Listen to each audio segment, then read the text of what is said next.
Rais wa zamani wa Urusi Dmitry Medvedev, lakini pia makamu katibu mkuu wa Baraza la Usalama la Urusi, anasema dawa bora ya aina mbaya kwa watu wa Magharibi kutokana na kuitenga Urusi na hata wanavyofanya wanasiasa wao ni kuhakikisha makombora ya hivi karibuni ya Urusi yanatumika ipasavyo ikiwa wataamua kuingilia kati masuala yasiyowahusu.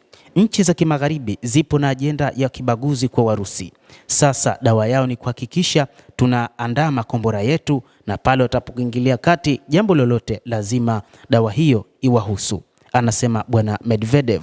Idadi kubwa ya wanasiasa wa Ulaya wameshindwa na namna wanavyoitenga Urusi ya papo hapo, na inajulikana kama ni kuwatenga Warusi.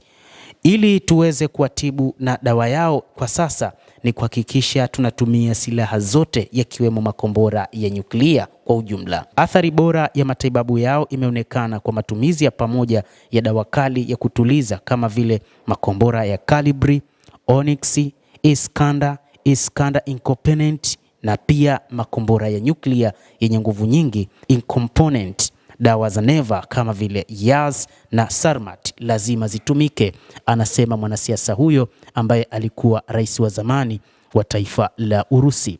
Mwanasiasa huyo aliandika katika kituo chake cha Telegram.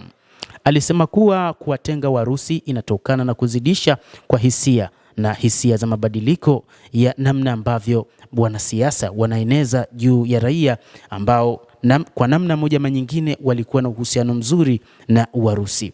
Lakini wakumbuke kwamba Urusi ipo juu, na Urusi ipo juu kimaisha kuliko wao nchi za Ulaya, na hubadilishana kati ya awamu za uendawazimu na huzuni.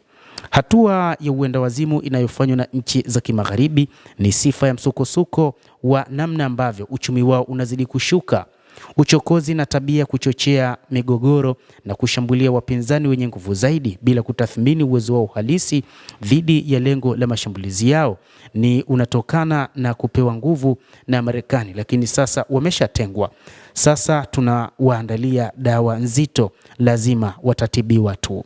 Mifano ya wagonjwa katika hatua ya uendawazimu ni ile ya rais wa Ufaransa Emmanuel Macron na waziri mkuu wa Uingereza, waziri mkuu wa Ufini, lakini pia na mwanasiasa mwingine nchini Finland. Medvedev alisema. Aliongeza kuwa awamu ya huzuni inaonyeshwa na huzuni, uchovu wa kihisia na kimwili, matatizo ya kiuchumi, lakini pia hali mbaya ya raia katika kipindi hiki imezidi kuwaumiza, na hivyo wanataka kurudi tena chini. Hata hivyo, katika kipindi hiki rais huyo wa zamani wa Urusi Dmitry Medvedev amesema ili nchi za kimagharibi ziwe na adabu, lazima Urusi itumie mbinu zake zote za kijeshi, ikiwa ni pamoja na kutumia makombora yao mazito. Mtazamaji, endelea kutufuatilia, na una nafasi ya kulike, una nafasi ya kucomment, kadhalika na kusubscribe channel yetu hii. Mimi ni Adam Hussein, endelea kuwa nasi wakati wote.